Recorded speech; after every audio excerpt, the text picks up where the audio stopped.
Hey guys, Acute Jungle here. Just back in from my Christmas, well, I'd say night out, but it's really a day out. Just a Christmas lunch, a few drinks and whatnot. And now I'm getting all geared up to fly away on holiday tomorrow to sunny Portugal. Oh, thank God. But anyway, so I'm not going to be streaming or making any content for the next week because I'll be too busy sunbathing. So I thought I would put together a very brief, this is not going to be a complete guide at all to XSplit, but just because I've had quite a few questions of, hey, how do you do this, how do you do that? So I thought I would try my best to show you when it comes to you know, how to capture things, how to you know, set up scenes and the likes, and kind of what I've got.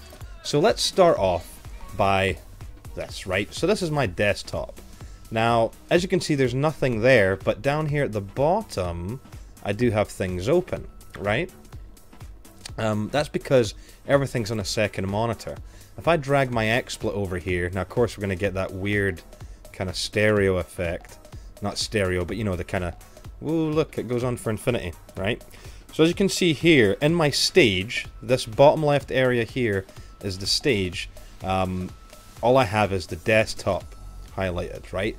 And how you do that is as simple as add screen capture, right? Now if you wanted, you could, you know, grab individual bits, but if I just click that once, that captures the entire desktop. See, so now I've got that entire desktop there, and that is how I capture that. It's that really that simple. So if let's go ahead and I'll add the second monitor. We'll see how this looks. I'll do screen capture and I'll click that one, right? So this is what's going on my other monitor. See, if I put XSplit back on to my second monitor, you can see this is what I have. That's my setup over on the left side, where I've got my my XSplit up in the top corner here. Then way at the bottom, I've got down to the left. Actually, if I close that, see, I keep my little task manager up so I can see what's going on, how my processing power is looking, make sure I don't get too much lag and whatnot. I've also got my music player hiding back here, and over on the right, when I'm streaming, I have my chat up so I can see it, and then I've got the space down here just for whatever I need. Half the time there's nothing there, but if I need to access Nightbot or whatever, then I can. But yeah, so as you can see, it was just a simple little left click to enable that. So if I bring XSplit back here, so we can kind of see what the heck I'm doing. In fact, I'll put it down in the bottom left. So there's all sorts of little things. If we want to add, you know, a layout to this, you know, it's as simple as capturing a media file. You're going to go to add, go to media file, and now, okay, now I've got all sorts of stuff that I can look through and whatnot. So, okay, if I, oh god, let's see, where's the extra life one? Where's extra life hiding? That's actually in a different folder, isn't it? But okay, screw it, let's do something silly like Halloween frames, right? So, ooh, there's Halloween frames, and okay, I can, you know, stretch that if I want, but oh god, hey, wait a minute, that's blocking everything. You can't actually see anything. So what I need to do is put that in the background, don't I? Not that much, but if I now take that and resize my desktop, oh, look what I can do. I can just, you know, yeah, quite simple. That was, you know, that's pretty crap, isn't it? But you get the idea, right? So that's how we do most of our overlays, is by adding stuff. If I go to, I'm going to leave XSplit here, but if I go to like my streaming setup, right? My streaming setup is basically this, where the desktop is being captured. If I click all the way down here, you can see my desktop is the very, very bottom. Don't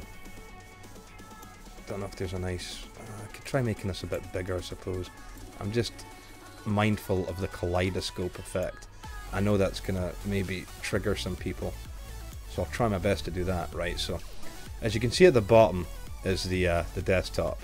Then my next layer is the cam. See, I can, oh, the cam's gone. Oh, now he's back, right? My next layer is my Twitch alerts box.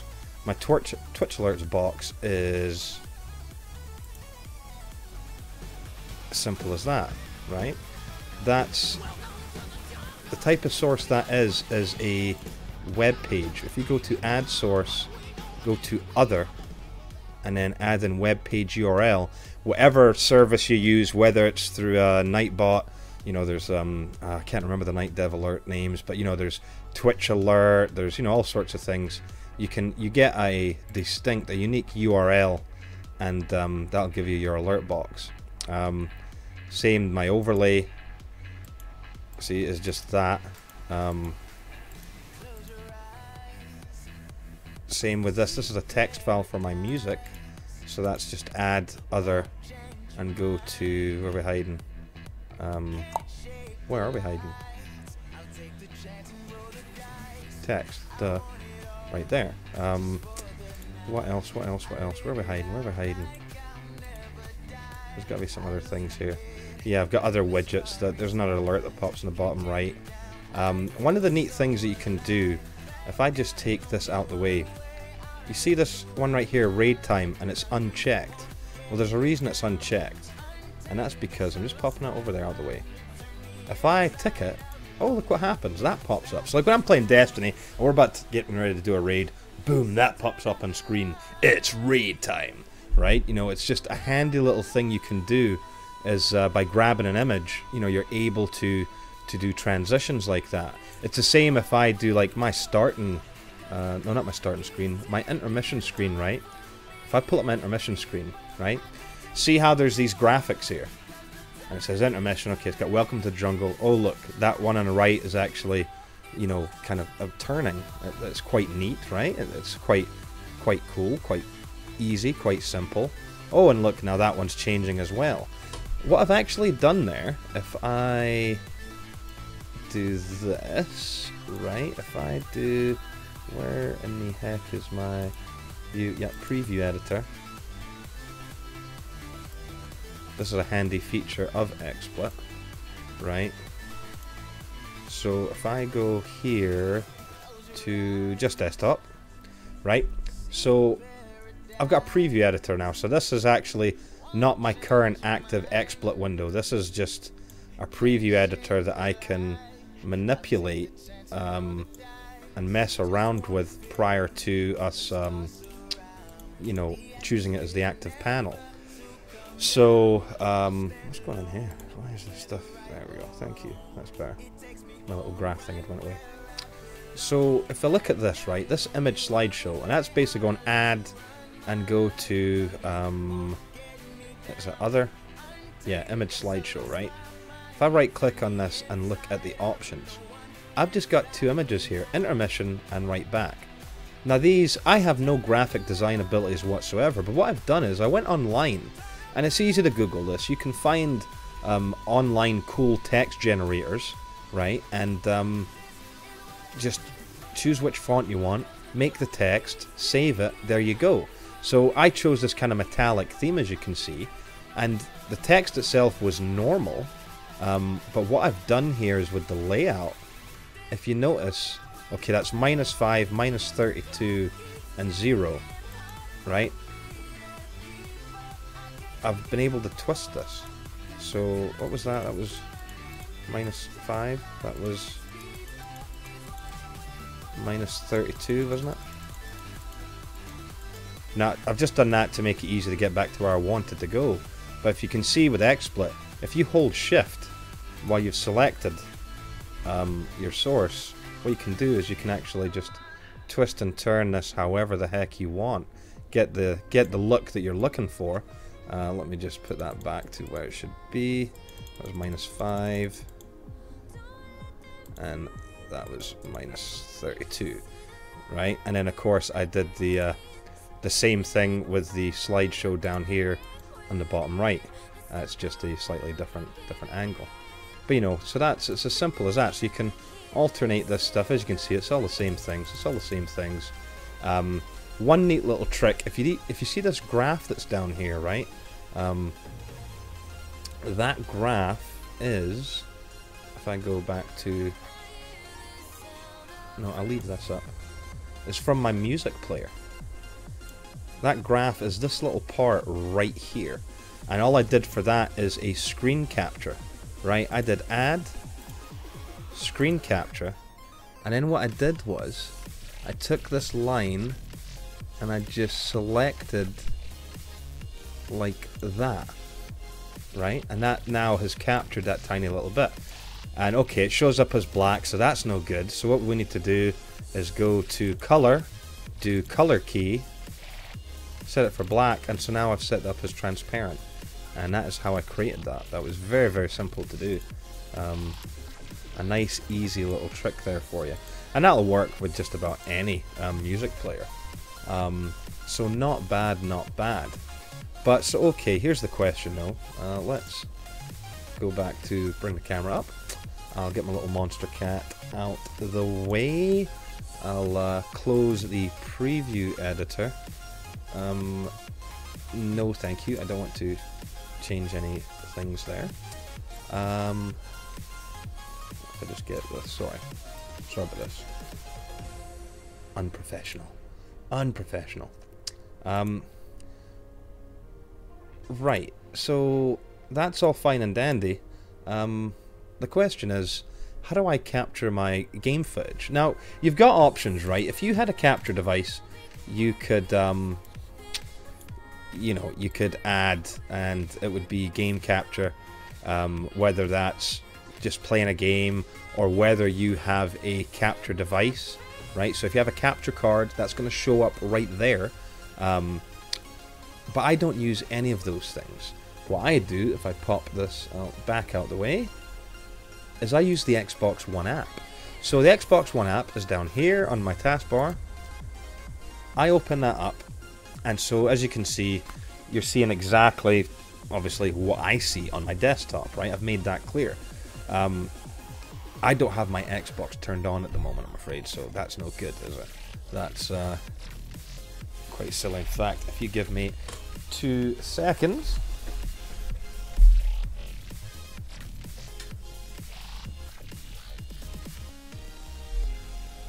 Sorry about that.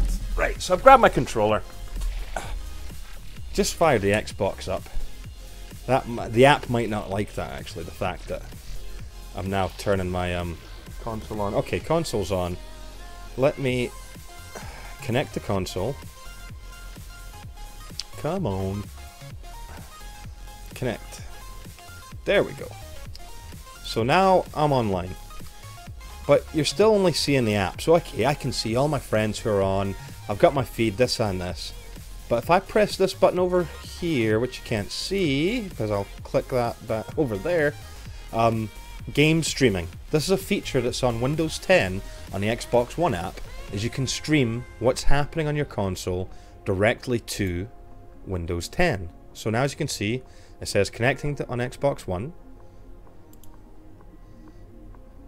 Maybe. There we go. So now, I'm actually on my Xbox, my desktop, right? So I'm sitting here at the computer. Funnily enough, just behind me, over that way, is my entertainment center, my TV and everything. So it is back over there, but you know, I'm looking here at the monitor, so I can do whatever it is I need to do. So, oh, this would actually be a bit loud if I fire up Destiny. I don't have the things, the level set right, but basically whatever gameplay, you know, whatever game I'm playing pops up right here. So that's a nice easy way. And again, all that has done is just from this capturing of that one source, and that was the desktop, this one right here. And by doing that, that captures the game audio. If, for example, you're in a party, now if you've ever tried streaming, you know how much of a pain in the ass the party app is, right? To get your, if you want to get your party chat onto your stream, you have to get additional cables, you have to do this, you have to do that. Whereas if you're using the Xbox One app, you can start a party. See up here on the right? Start a party, and then, you know, make it, invite folk, or even if someone else was in a party, you can join onto them. And if you do it through the app, what's going to happen is instead of talking through a headset, you end up talking to them through the mic that you're using on your PC. So like in my case, right, if I just pull this up and up here, see, I'm using a condenser mic. You know, this is a proper, it's a USB powered, right enough, but it's an actual condenser mic, you know, with the pop guard. It's on this big, you know, arm thing. So when I'm in party chat, I'm actually talking to them through the mic. I'm talking through the computer. And likewise, when they're talking, it comes to the PC. So that's why, you know, you can end up hearing your whole party chat on stream. You don't have to use any other programs, whether that's, you know, Skype or Vent, TeamSpeak, Discord. They're all really good apps. Don't get me wrong. They're really, really good. But hey, this is a nice, easy way of just being able to do it through the old Xbox. So quite pleased with how that works. What else is there? What other sources kind of do we really need to see? Probably not that many, right? But you can see what I've done here. It's just a case of, you know,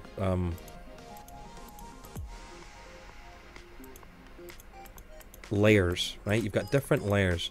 Remember, it's important where your layers are, because if they're in the wrong place, look what happens. You end up, oh wait a minute, if I put the desktop over everything, all you're gonna see is the desktop. You know, that needs to be underneath everything, so it does.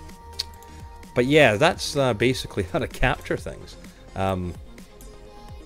You know, but the features of XSplit 2.6 are just so, they're so good. I mean, you can look here, I've got 1, 2, 3, 4, 5, 6, I've got a total of 12 scenes that I can choose. So I've got my starting off scene, you know, which is that, you know, random videos, what kind of graphic things going on, my images, slideshow on the bottom right, still got my EQ on the left. Then I've also got a countdown set up, which I'm quite pleased with when I'm just about to go live, you know. Then of course the actual broadcasting screens themselves, whether I want the screen on the camera on the left side, or I want the camera on the right side. You know, actually my head went the other way. Or maybe I want no camera, I just want whatever it is that I'm playing. Likewise my be right back screen, you know, if I'm just going to take a very quick break, run to the loo or something, you know, my longer intermission screen, you know, maybe I want to just have the camera and my game well, you know, chat over there, so that way I can actually, you know, just have a bit of Q&A, bit of talking to folk. You know, even a finishing screen down there in the bottom, an intro screen, an outro screen. It really is just exceptionally handy, the things you can do with 2.6, XSplit 2.6. And personally, the thing that I really enjoy is the ability to use the Xbox One app on Windows 10. Sorry, PlayStation users, obviously you're going to need to use a capture card. But for us Xbox users, if we're using Windows 10, we can just use the app and we can capture the footage. The footage, you know, as long as you've got the processing power, is going to be, well, even then, it's not really using much processing power to render it. It's using bandwidth, which thankfully I've got God tier internet. You know, it's using that bandwidth in order to just kind of, it's effectively showing you a video of what's happening on your Xbox right now. So I mean, when we look at the, you know, the actual CPU utilization, keep in mind I'm using a X4, an Athlon X4 750K, and my CPU utilization is down in the 40s. Obviously, if you're on newer hardware, you know, that's going to be a fraction of that, a complete fraction of the amount of utilization I'm using. But yeah. So then, anyway, I just wanted to show you really quick how that works. I had a specific question about how do you capture, you know, the screen. If you're going to do it this way, especially using the Xbox One app, I hate to say it, but you're going to need a second monitor. If you've got a way, maybe you could use your TV as your primary monitor via HDMI, but you really need to have the real estate. If anything, having 3 monitors would be even better. You know, that'd be awesome. I could have all sorts of stuff going on. But that second monitor is just ideal. That way you've got XSplit, you've got, you know, whatever you need to access over there on that screen, and then your main screen here is just going to be your gameplay. For ages, before I knew you could just single click to capture the entire desktop, I was playing it in windowed mode, and I would have the app just, you know, in the corner before I had my second monitor. So it is possible, but I would have the gameplay in a window up in the top right. I've got XSplit over on this side. It just, you know, it wasn't a fun playing experience. And I think that's why initially I had my setup so I was actually on the couch. I wasn't sitting here at the PC, I was playing the game through the telly. But now that I've kind of rejigged things around, I just think this is a better way to go. Yeah. So anyway, hopefully that helps you out. If you do have any specific questions about XSplit 2.6 and features, or you're not sure what you should set things at, please, hey, leave a comment in the comment section and I will try to answer you. Obviously it won't be this week because I'll be away on holiday. Did I say that already? But you know, please, I'll get back to you as soon as I can. I'm no XSplit master, but I'll tell you what, I've learned a lot of things in a very short amount of time just through experimentation. There's even, oh god, what I'd love to get on for another video, which actually just give me an idea, is if I go to Tools, there's the Express Video Editor, right? And if you haven't played around with this, you might not even know about this. But XSplit comes built in with a video editor. So you can, you know, put in your clips, cut them, add extra audio, do transitions. Yeah, what an amazing tool that is built into XSplit. And I think a lot of us tend to forget about it. So maybe I'll try to do a video on that, possibly. But yeah, anyway, sorry, there I go, I'm rambling again. If you have any questions, leave a comment. If you enjoyed the video and it's helped you out, hey, please, you know, do me a favor, hit that like button, let other folk know, you know, share. If you want to see more of my content, and I'll admit to you, I work full time, I don't make that much stuff for YouTube. I need to try my bit, you know, better to get a bit more content up. You know, hit me up with a subscribe, and you know, maybe I'll be able to surprise you with some more things and stuff with folk. Probably mostly just gameplay stuff. But I'll see. We'll see what we can do about learning more about XSplit. Anyway, guys, thank you so much for watching. And no need to ask. I will definitely indeed enjoy my holiday. Hope you guys have a Merry Christmas and a Happy New Year if I don't see you before that. Take it easy, guys.